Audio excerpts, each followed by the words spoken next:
Hola con todos, bienvenidos nuevamente a SEOMAT. En esta ocasión vamos a hacer una primera entrega de una nueva serie de videos que vamos a realizar llamados Conversando con un matemático humanista. Ustedes se preguntarán, bueno, ¿de qué trata estos nuevos videos, no? Bueno, básicamente se trata de conversar con don Steven Rojas, el doctor Steven Rojas, un matemático que ya verán que es un gran especialista principalmente o entre otros temas relacionado a la filosofía y la historia de la matemática, ¿no? Ya nos contará también su trayectoria y, bueno, su desarrollo profesional. Él actualmente se encuentra en Chile y particularmente tiene una página de Facebook que se llama Un Matemático Humanista, que a medida que vamos conversando con él, iremos explorando también el contenido de esa página. Y como les comenté, va a ser, bueno, no solamente este video, sino distintos videos donde iremos desarrollando temas relacionados justamente a la historia y la filosofía de la matemática, ¿no?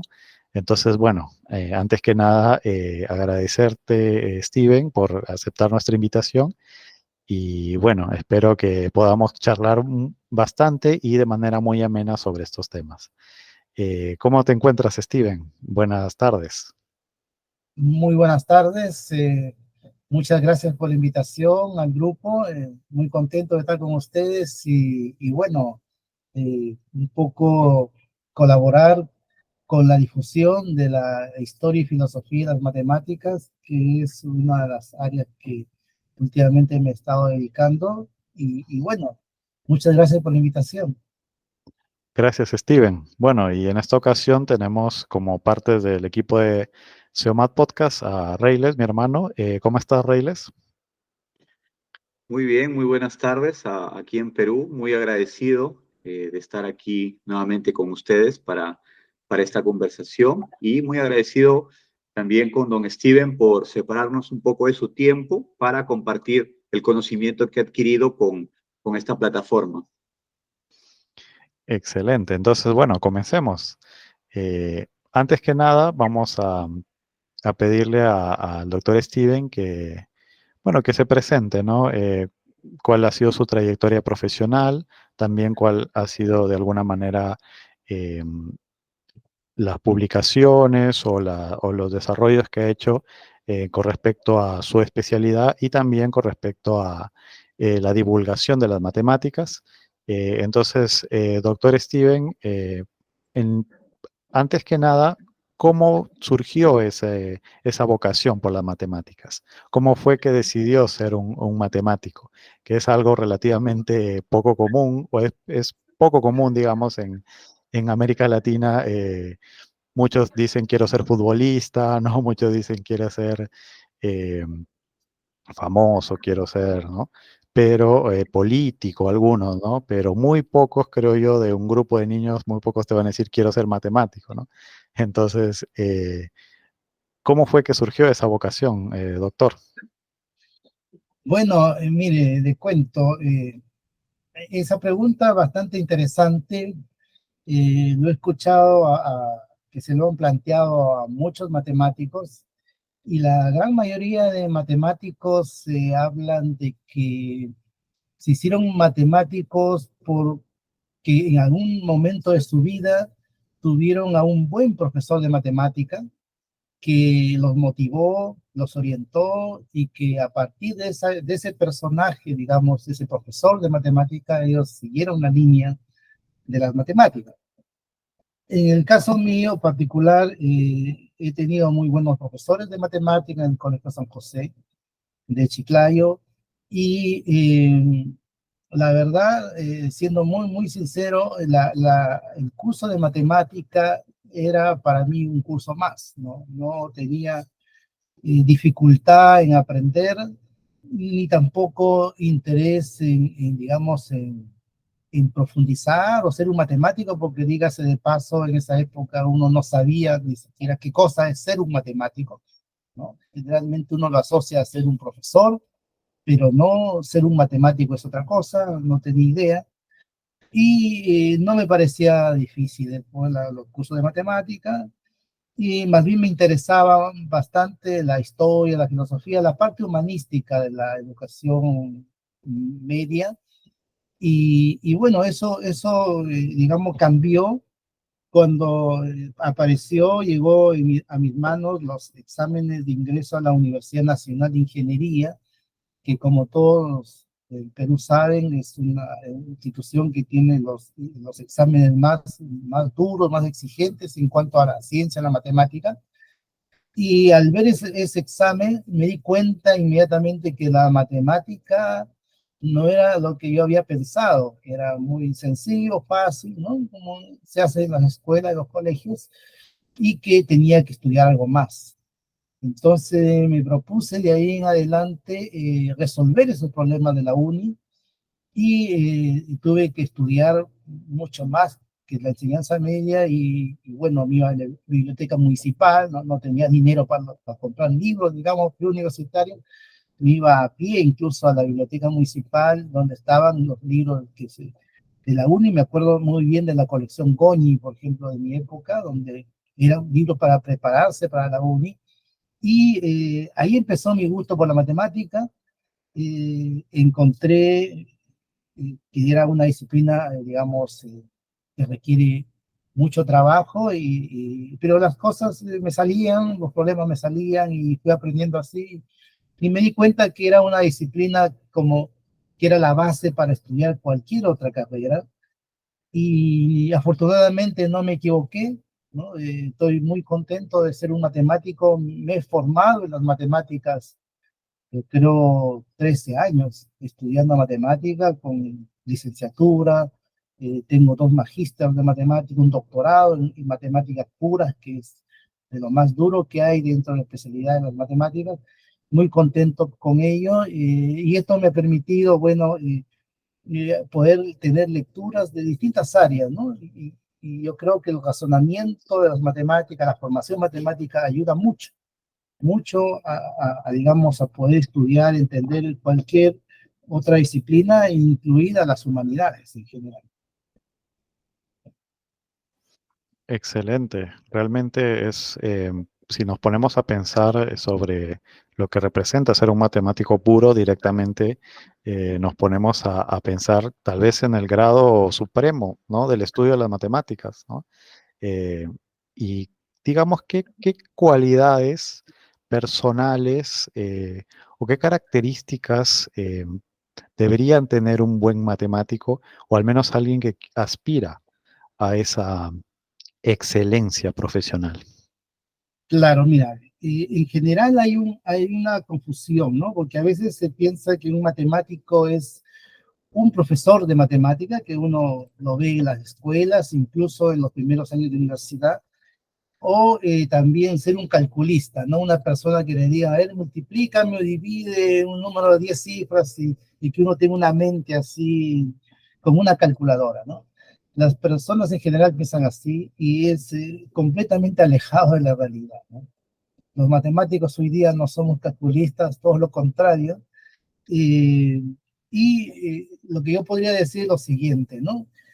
En principio, el gusto por las matemáticas está en la resolución de problemas. Si la persona, el chico, el joven, le gusta resolver problemas, desafíos que puedan, digamos, ser para su intelecto un desafío intelectual y logra vencer eso, yo creo que está en un buen camino para ser un matemático.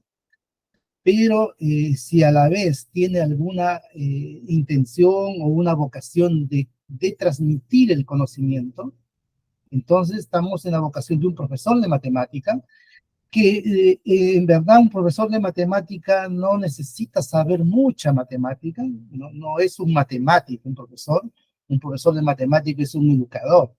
Por lo tanto, está bien que le pueda gustar la matemática a nivel de enseñanza media, pero que a la vez le guste enseñar, transmitir, educar. Entonces, ese tiene una vocación para, digamos, ser un profesor. Pero hay otro grupo de jóvenes, son menos la verdad, pero hay siempre un grupo pequeño, pero que le gusta la matemática en sí por la disciplina. no porque le gusta enseñar ni transmitir y eso, pero le gusta y quiere aportar a la disciplina. Quiere generar conocimiento nuevo en las matemáticas, generar nuevos teoremas matemáticos. Entonces, para eso hay que seguir un camino que es la carrera científica. Una carrera científica justamente te habilita a los jóvenes a ser un investigador en el área respectiva.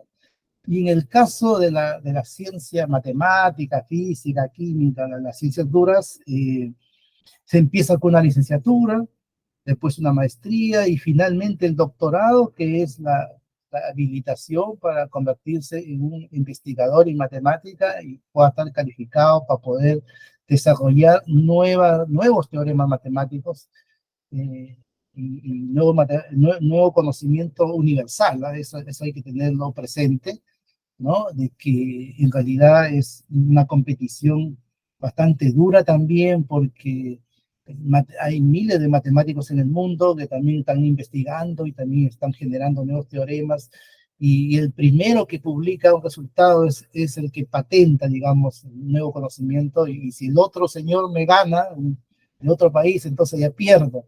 Entonces es un tema apasionante, muy apasionante, pero necesita vocación, bastante vocación.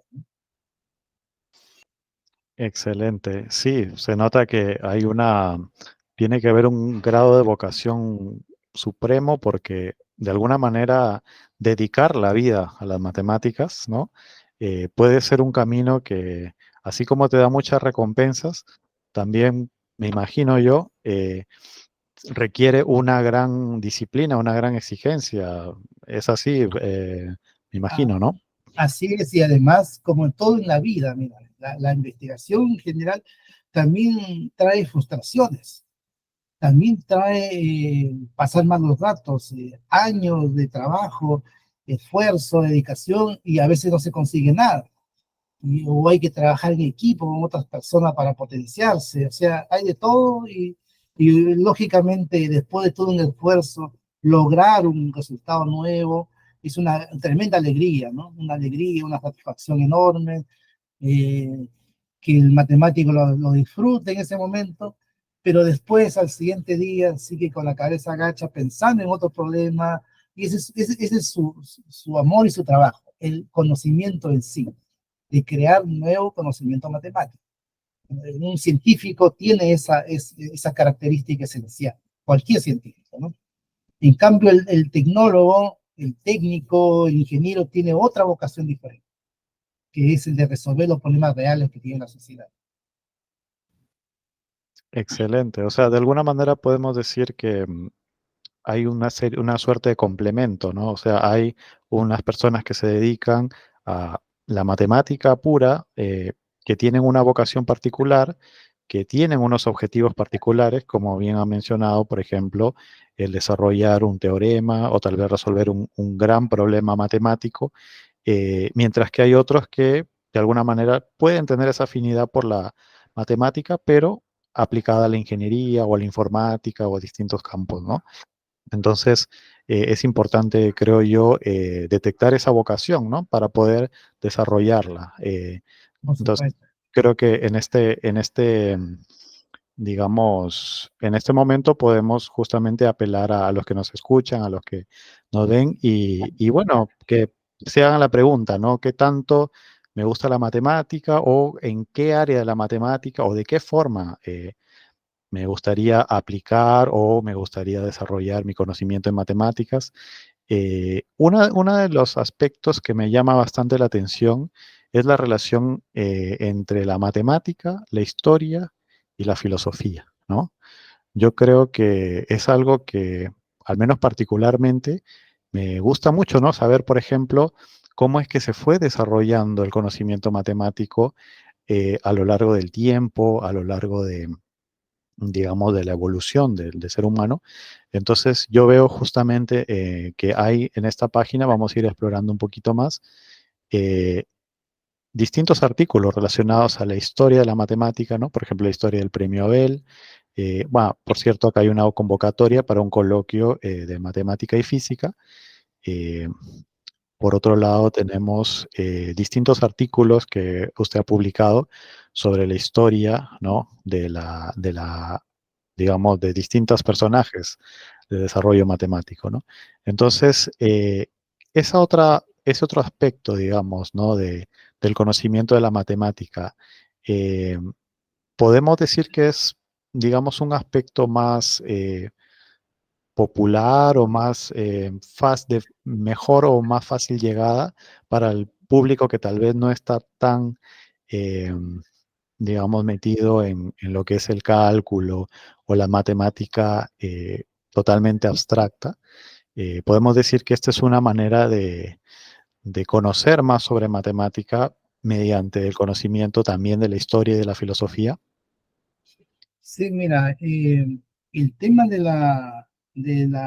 digamos, incursión a la historia y fundamentalmente a la filosofía, también tiene su origen. ¿Ah?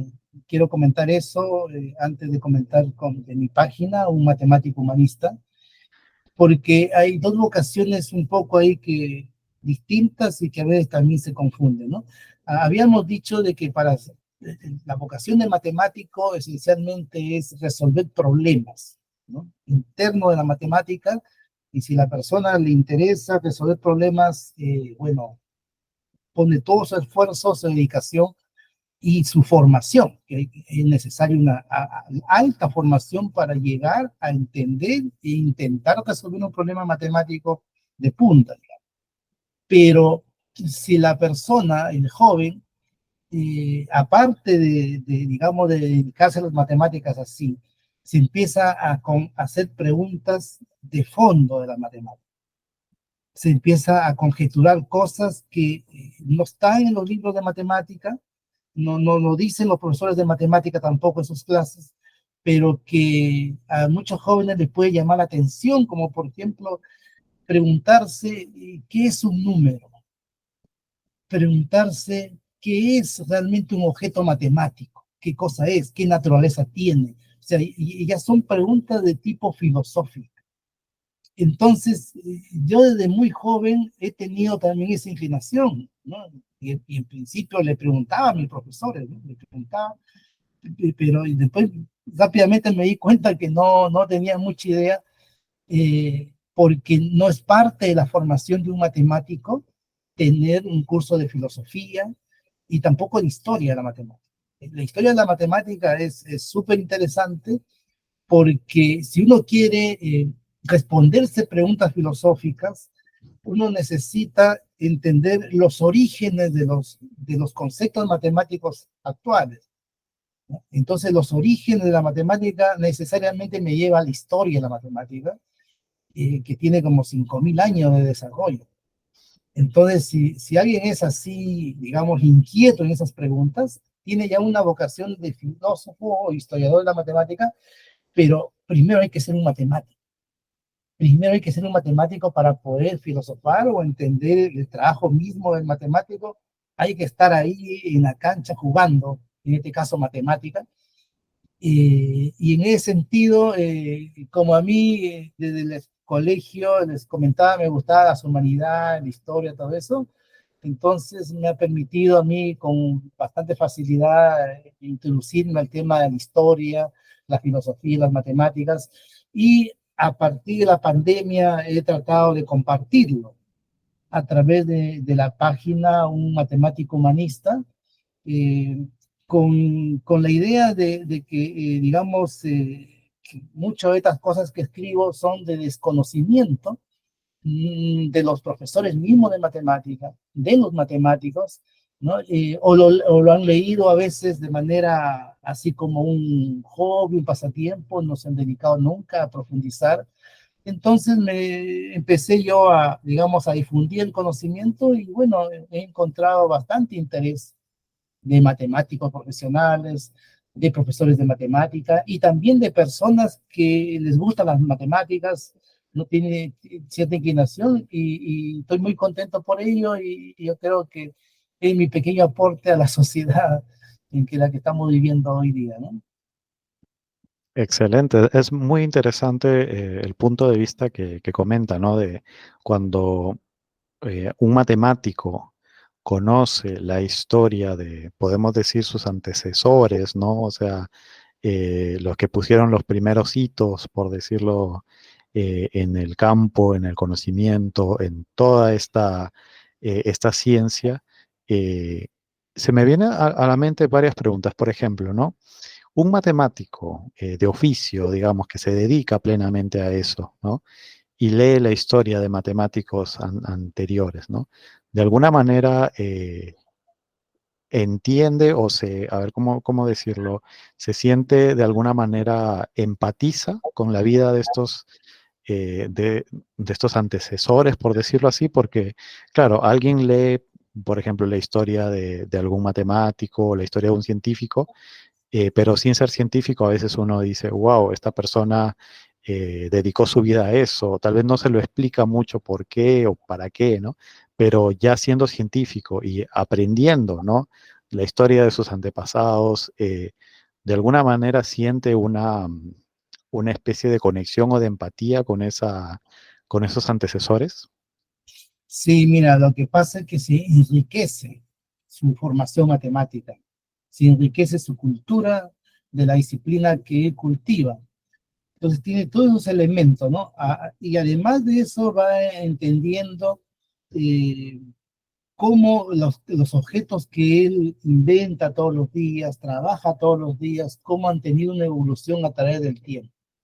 Y aún más, si él profundiza, digamos, dentro de su línea de investigación, lo profundiza en base al pensamiento filosófico, por ejemplo, histórico-filosófico, él va a tener un panorama de su trabajo de investigación que le va a permitir detectar o ver los problemas realmente importantes, interesantes que tiene su disciplina.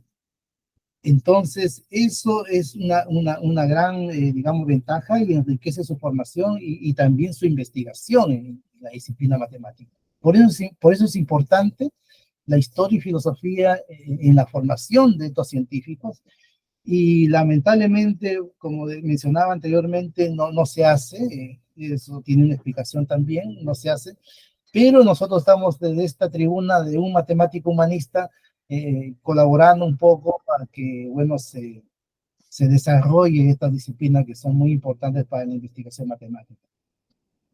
Reyles. Sí, está muy interesante lo que menciona el doctor Steven. Yo quisiera preguntar, a raíz de su estudio de la historia y de la filosofía relacionados a la matemática, ¿cuál es su opinión acerca de ese debate de que si la matemática es anterior al ser humano y el ser humano simplemente va y la descubre, o si es el ser humano el que inventa la matemática? ¿Cuál fue primero, el hombre o la matemática? Claro. Una pregunta filosófica, ¿no? Interesante, y te diré que no está excepto de polémica y de discrepancia, ¿no? Y te puedo decir que la gran cantidad de matemáticos, aunque no lo sepan, ellos mismos tienen una tendencia a creer en que la matemática se descubre. Por lo tanto, que estuvo antes del ser humano ya estaba la matemática, ¿no? Entonces, hay muchos matemáticos, incluso brillantes matemáticos, que tienen esa posición, esa idea. Yo defiendo la idea contraria. Para mí, no solamente para mí, hay una corriente filosófica llamada el ficcionismo matemático que fundamenta lo que yo voy a decir, ¿no?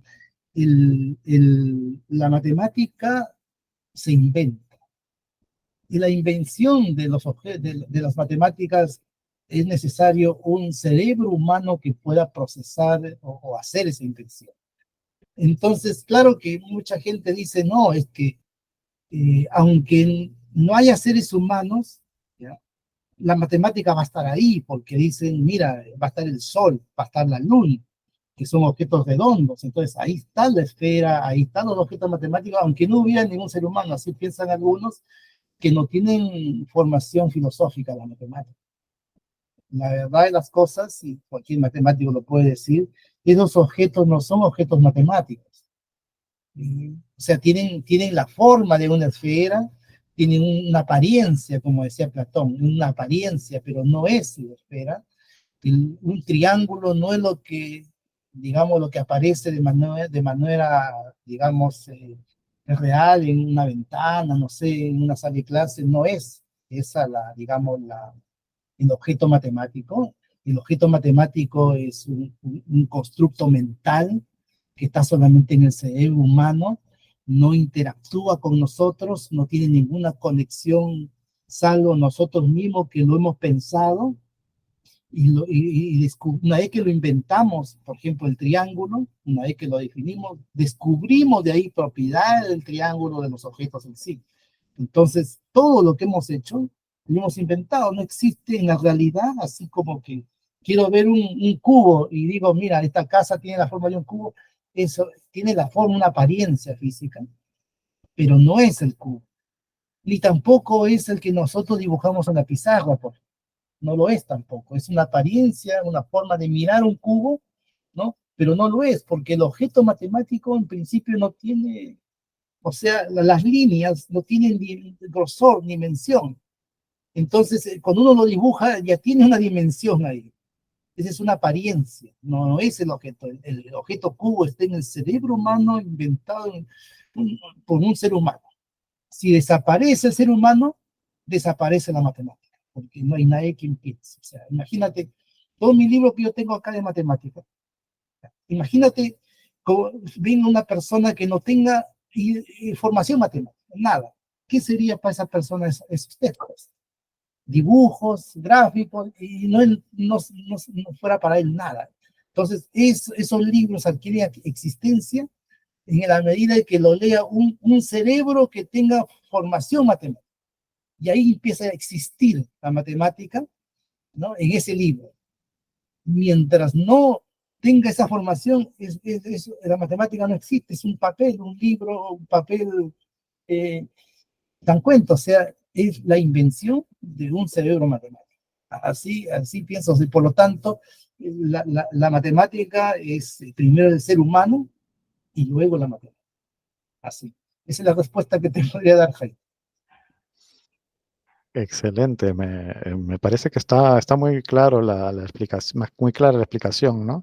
De alguna manera nosotros, los seres humanos, con esta capacidad que tenemos, ¿no? De abstracción de la naturaleza, de la realidad, hemos ido elaborando todo un conocimiento y creo que va a ser infinito, ¿no? Y no creo que el desarrollo matemático tenga fin en algún momento, ¿no? Y no solamente eso, ¿no? Sino que, como también comentó el doctor Steven, eh, hay mucha competitividad para descubrir algo nuevo en la matemática, algún teorema y demás. Eh, en distintos lugares del mundo hay muchos matemáticos que están en ese afán de justamente desarrollar, y eso ha sido desde siempre, ¿no? Desde los inicios de la matemática siempre ha habido una serie de matemáticos que han competido, que han desarrollado, que han, digamos, descubierto cosas y no va a tener fin, creo yo, ¿no? De alguna manera siempre va a haber algo nuevo que descubrir, siempre va a haber, digamos, obviamente la exigencia tal vez va a ser mayor porque eh, de alguna forma uno se puede preguntar, ¿no? ¿Qué más puede uno descubrir en la matemática? Pero realmente los que están dedicados a eso deben saber muy bien dónde hay campos donde todavía falta mucho por descubrir, ¿no? Sí. Entonces, así, digamos, para la persona común y corriente, ¿dónde considera, doctor, donde hay mucho por descubrir en el campo de la matemática hacia futuro? Mira, como bien has dicho, la matemática es, mientras el ser humano existe en la Tierra, van a existir problemas matemáticos que conjeturar y resolver. Es completamente ilimitado. Y no solamente la matemática, toda la ciencia en general y todo lo que nosotros hemos inventado. Mira la reflexión que les quiero invitar que hagan. Casi todo el conocimiento humano es invención humana, ¿no? La política es una invención humana. El dinero lo hemos inventado nosotros, un acuerdo entre seres humanos para darle un valor a un papel. O sea, las casas, la forma de las ciudades, la biología La biología, cuando un biólogo va y describe o clasifica un objeto, esa es una invención humana, es una descripción de él, ¿no? Lo que nosotros los humanos no hemos inventado es simple, las montañas, el sol, la luna, la naturaleza, eso no lo hemos inventado.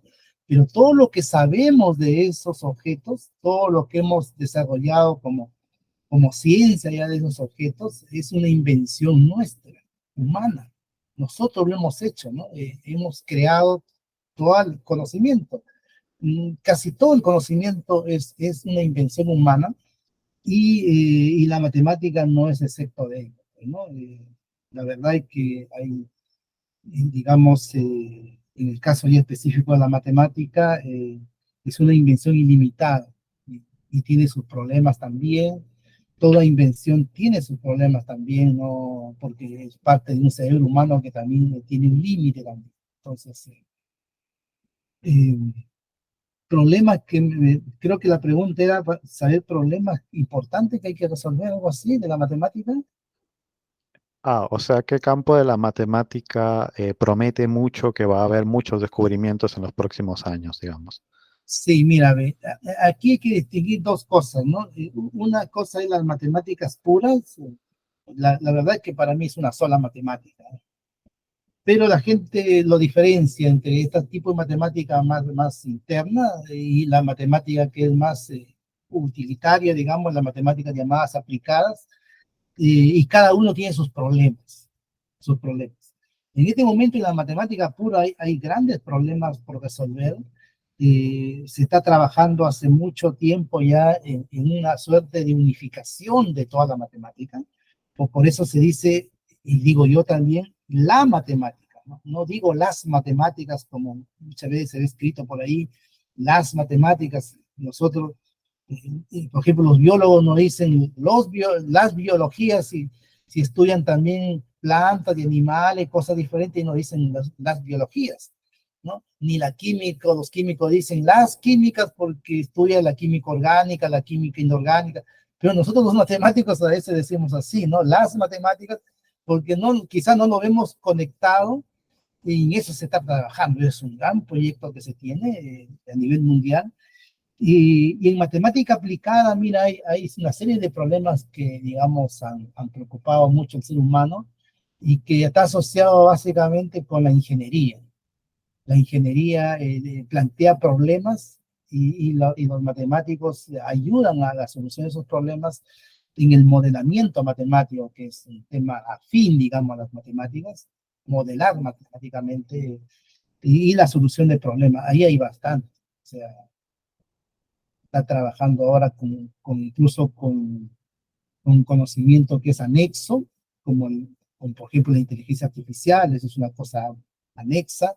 El análisis de datos son cosas anexas que ya se hace como multidisciplinario, y ahí el matemático aplicado o el ingeniero matemático, que es el nombre técnico que se le da ahora, trabaja en eso, ¿no? Él sí tiene un deseo de resolver un problema real, ¿ya? Excelente. Volviendo un poco a lo que comentaba sobre conocer, ¿no? a los antecedentes, antepasados en la matemática, se me vino a la mente, permítanme la siguiente analogía, ¿no? Voy a hacer una analogía con el ajedrez y con el fútbol, ¿no? Que son dos cosas que me gustan, ¿no? Por ejemplo, en el ajedrez, cuando uno está aprendiendo, le recomiendan que vean partidas, o sea, para entender al ajedrez, ver partidas de los primeros ajedrecistas, ¿no? Partidas del siglo XV, siglo XIV, porque dicen que ahí se puede ver las estrategias claras, ¿no? Por ejemplo, la estrategia clásica, la primera gran estrategia del ajedrez es atacar el flanco de rey lo más pronto posible, ¿no? En la menor número de movimientos. ¿Y por qué recomiendan eso? Porque si uno ve partidas modernas, se va a confundir, ¿no? Porque en las partidas modernas es más indirecto, es más complejo digamos, la estrategia, ¿no? No es que ataca directamente al rey, sino que tienes que desarrollar pieza por pieza, de manera indirecta, de manera progresiva, y después ya se llega al resultado final, ¿no? Incluso hay partidas que terminan y nunca se atacó al flanco de rey, ¿no? Entonces, con las matemáticas pasa algo similar, o sea, antes de alguien que quiere iniciarse en la matemática debería remontarse primero a los griegos para entender los aspectos básicos y luego seguir progresivamente las complejidades que han surgido a lo largo de los siglos.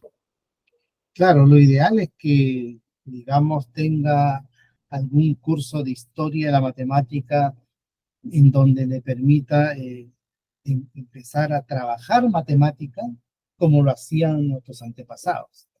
No tanto mirar, digamos, la biografía, la vida de los matemáticos, sino el trabajo en sí matemático de esas épocas, para poder de a poco ir viendo cómo ir evolucionando la idea para convertirlo en la matemática que hoy día tenemos. Entonces eso ayuda bastante, ¿no?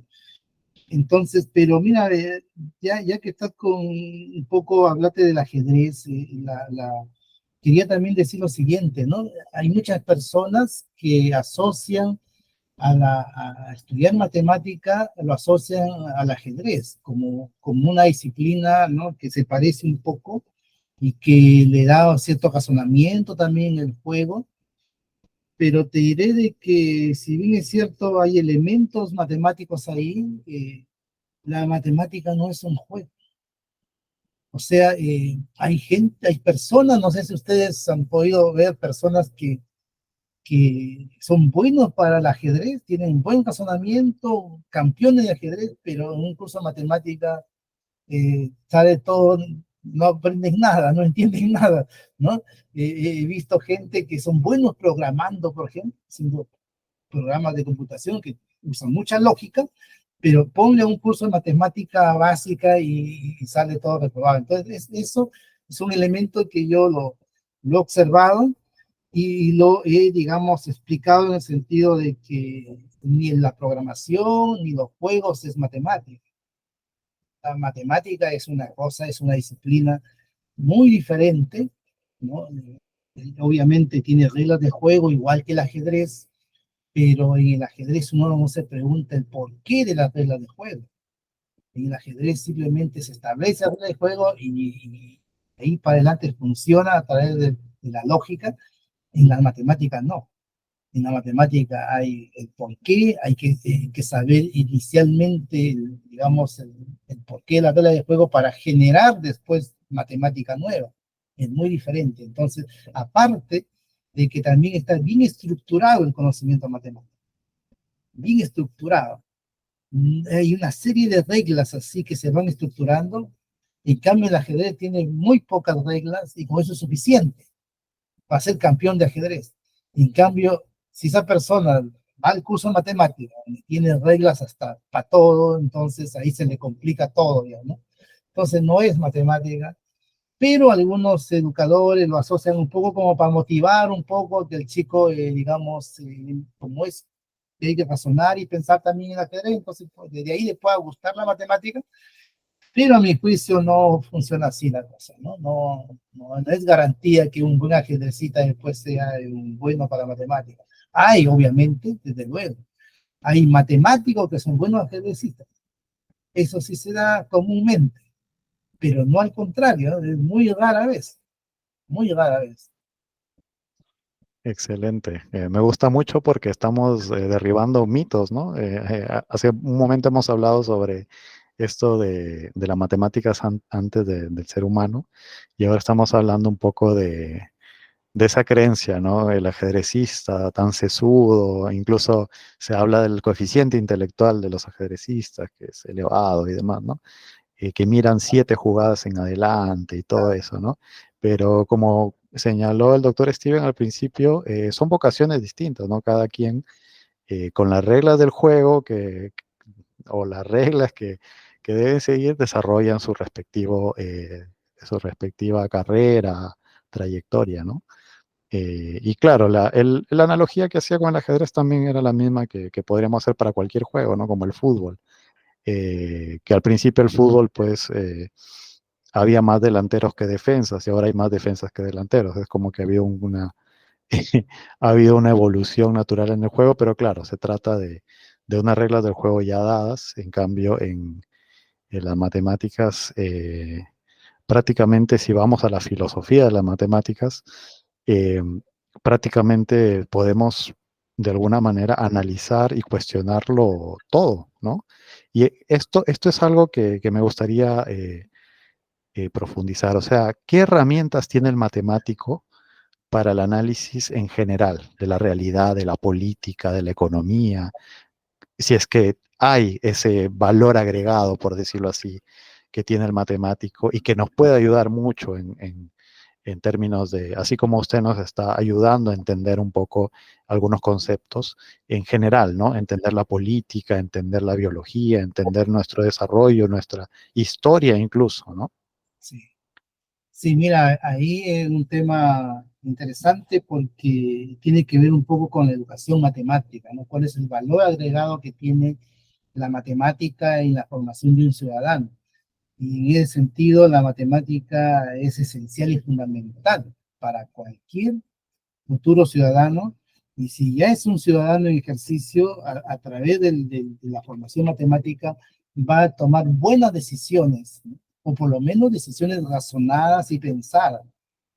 Cuando no se tiene esa formación, entonces el ser humano está lleno de prejuicios, toma decisiones en la vida muchas veces sin pensarlo, sin razonarlo, solamente por corazonada o porque me cae bien o porque, bueno, cualquier otro motivo más, y no es un motivo netamente racional, ¿no?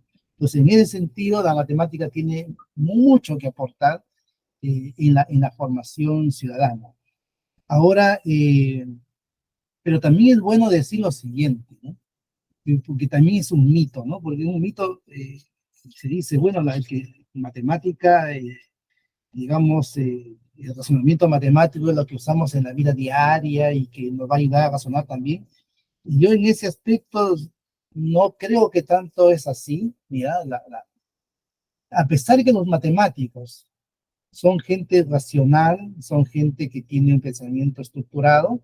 Sin embargo, entre los matemáticos nos peleamos, entre los matemáticos hay de todo tipo de, digamos, de cualidades humanas, ¿no? Y decisiones que tomamos, incluso a veces irracionalmente. ¿Cómo se explica eso? ¿No? ¿Cómo le podemos pedir al ciudadano común y corriente que no tiene formación matemática que se porte, digamos, de manera racional si nosotros los matemáticos muchas veces no somos así? Y eso se debe a lo siguiente, ¿no? Se debe que la realidad política, social, económica, humana que nosotros vivimos, si bien es cierto, nosotros lo hemos estructurado a través de las matemáticas, hemos estructurado gran parte, pero nuestra condición humana es también muy emocional, muy subjetiva. Entonces, entre lo racional y lo subjetivo, nosotros tomamos decisiones, seamos o no seamos matemáticos. Entonces, de tal manera que en la vida no necesariamente tomamos decisiones racionales. Porque yo te doy un ejemplo, ¿no? Un ejemplo. Una persona está en un 10º piso y tiene que ir a comprar el pan, digamos, lo más rápido posible. Lo más rápido posible, en razonamiento matemático significaría tirarse de cabeza y llegar lo más rápido posible, pero eso no lo hace nadie porque toma una decisión razonable. Se baja por el ascensor y qué sé yo. Entonces, hay decisiones en la vida que no son aplicables al razonamiento matemático estricto, ¿no? Y que está más allá de la matemática. Entonces, en ese sentido, digamos, uno tiene que entender de que nosotros usamos usamos un pensamiento razonable. Y en ese sentido, claro, hay decisiones que sí pueden ser compatibles con la matemática. Por ejemplo, elegir un candidato, elegir un presidente, un senador. Ahí uno puede usar el razonamiento matemático, puede usar los antecedentes, puede usar si me identifica o no me identifica, o sea, analizar de diferentes maneras y tomar una decisión informada. El razonamiento matemático ahí ayuda mucho, ¿no? Si la persona no tiene formación matemática ahí va a tomar decisiones, pues ya sabemos cómo están los países en este momento, sobre todo de Sudamérica, porque no tienen formación matemática. Justamente por eso, no hay formación matemática en la ciudadanía. Entonces, para ese tipo de cosas, ¿no? Para endeudarse, por ejemplo, ir a comprar, decisiones que uno puede usar el razonamiento matemático, pero en la mayoría de decisiones usamos un razonamiento, usamos un pensamiento razonable para resolver nuestro problema, ¿no? Entonces ahí es un debate bastante interesante que lo podríamos profundizar quizá en un debate ya puntual en otra oportunidad, ¿no? Excelente. Reyles. Sí, quisiera preguntarle al doctor Steven acerca de lo que estaba hablando de la formación ciudadana. ¿Cuál sería la crítica a la forma como se está impartiendo la educación matemática en la actualidad? Porque vemos que hay muchos chicos que le tienen miedo incluso a la matemática básica, a la matemática más elemental. Y también quisiera preguntarle si desde su opinión es posible que cualquier persona en las etapas de formación, me refiero a etapas escolares, pueda aprender la matemática más elemental, o es que se necesita algo así como un talento natural, o es que a nivel básico todos podemos aprender la matemática elemental. Miren, qué buena pregunta lo que me están formulando. A ver, yo voy a partir primero respondiendo con respecto a las capacidades humanas para aprender las matemáticas. No, nosotros, mire, tenemos miles de años de evolución desde que hemos sido Homo sapiens y hasta hace, yo diría, 90.000 años. Tenemos ciertas capacidades que hemos ido interiorizando para dominar el mundo. Y una de esas capacidades que nos ha permitido dominar el mundo es la capacidad matemática que hemos adoptado todos los seres humanos. Por eso que la matemática debe de ser, digamos, aprendida por cualquier persona con inteligencia normal, por lo menos hasta la enseñanza media. No tenemos todas las capacidades para aprender. Venimos ya codificados para ello. Desde que nacemos, nosotros hemos, digamos, ya desarrollado capacidades para absorber todo el conocimiento a través de la luz, conocimiento, y no hay que olvidarse, el movimiento ya es un concepto matemático. De tal manera que nosotros lo utilizamos desde que estamos en los genes. O sea, una persona, por ejemplo, aunque no tenga ninguna educación, no tenga ninguna preparación de ningún tipo, no es capaz de cruzar la calle y dejarse atropellar. Hay una intuición que ya viene codificado en él. Entonces tenemos esa capacidad. Ahora, en cuanto al tema del aprendizaje, el por qué no les gusta, no aprenden matemática en la escuela, es un problema ya que da para otro podcast amplio, porque lo que sucede es que nosotros ya en el siglo XX, hoy día en el siglo XXI, ya hemos conocido una matemática estructurada. A partir de más o menos los años 50 del siglo pasado, la matemática sufrió una cuarta revolución que permitió transformar la matemática a una matemática formalizada, estructurada, y esa es la matemática que han conocido nuestros maestros, nuestros profesores, y así lo hemos adoptado nosotros también. Y entre ellos también los educadores en matemática.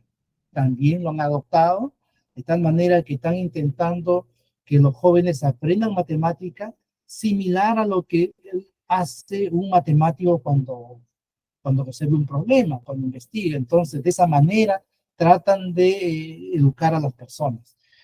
Pero sucede que en esa visión matemática formalista que se tiene hoy día, se ha perdido, y todos somos testigos de la escuela, digamos, se ha perdido la génesis del conocimiento matemático, se ha perdido su historia y su filosofía obviamente se ha perdido totalmente. y entonces ya nos enseñan ese tipo de conocimiento y se van directamente a la formalización matemática, a la estructura matemática, y esa estructura y esa formalización ha tenido siglos de desarrollo para lograr lo que hoy en día tenemos como formalizado. Entonces, a un niño que está recién aprendiendo esa formalización, por supuesto que le va a hacer cortocircuito en su cerebro, no está preparado directamente para la formalización, ¿no? Entonces, salvo algunos cuantos que sí, digamos, lo captan, lo entienden y pueden aprender, pero la gran mayoría está desconectado.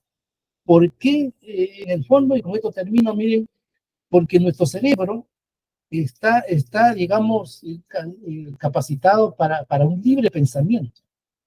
Prácticamente todo el conocimiento que tenemos, sobre todo la parte humanística, tenemos un libre pensamiento. Tendemos a pensar de manera libre y dar nuestra opinión, nuestro parecer, etcétera, etcétera. Menos en la matemática. En la matemática, cuando se nos dice 1 más 1 es 2, eso es indiscutible. Ahí no vale la opinión de nadie, y no es así, y hay reglas que hay que seguir, hay estructuras que hay que obedecer, y ahí no existe opiniones, no existe subjetividad, nada. Entonces, el cerebro, de ser libre, tiene que estructurarse para un único pensamiento formalizado. Y eso le cuesta a los chicos, a los jóvenes, de manera natural, porque eso, no, todo el mundo no está preparado para ese tipo de, digamos, de razonamiento, y hay que formarlos y educarlos.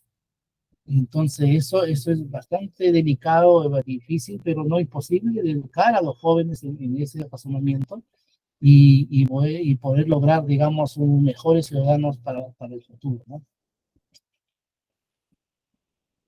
Excelente, sí, justamente por eso creo yo que está muy buena la iniciativa de este primer episodio y de los siguientes que vendrán, justamente conversando sobre estos temas. De hecho, hay, como bien dijo el doctor, muchos temas de qué profundizar, ¿no? Por ejemplo, la educación, la investigación, ¿no? Hablar también un poco sobre en sí la filosofía de la matemática.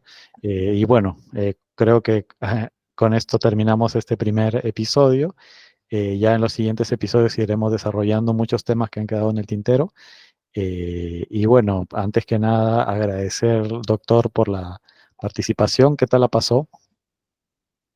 Excelente, pues mucho gusto. Excelente, yo creo que este tipo de conversaciones es súper importante, muy buenas para poder culturizar a las personas y que entren a la reflexión también y para mejorar, dar nuestra granito de arena para mejorar nuestra sociedad. Y ahí estamos para colaborar, así que mucho gusto. No se olviden de visitar mi página, Un Matemático Humanista, donde van a encontrar información que les va a interesar bastante. Es un trabajo que estamos haciendo, también estamos escribiendo libros sobre esto, sobre historia de las matemáticas y otros temas también, así que bueno, muchas gracias por la invitación y seguiremos conversando pues, en las próximas ediciones del programa. Excelente, doctor. ¿Qué tal la pasaste, Reyles? Muy bien, aquí he estado escuchando atentamente la intervención del doctor Steven. Para nosotros ya no es un matemático, sino el matemático humanista, y esperemos que esta conversación pueda extenderse, Dios mediante, en unas próximas oportunidades para seguir charlando tan amenamente como lo hemos hecho el día de hoy. Excelente. Y bueno, agradecer siempre a nuestro público, a los que nos ven y escuchan. Espero que les haya gustado. Cualquier duda que tengan, no duden en escribir bueno, en la caja de comentarios. Recuerden poner like y suscribirse, que eso nos ayuda a crecer y nos va a permitir seguir divulgando contenido de este tipo. Espero lo hayan pasado muy bien. Hasta luego.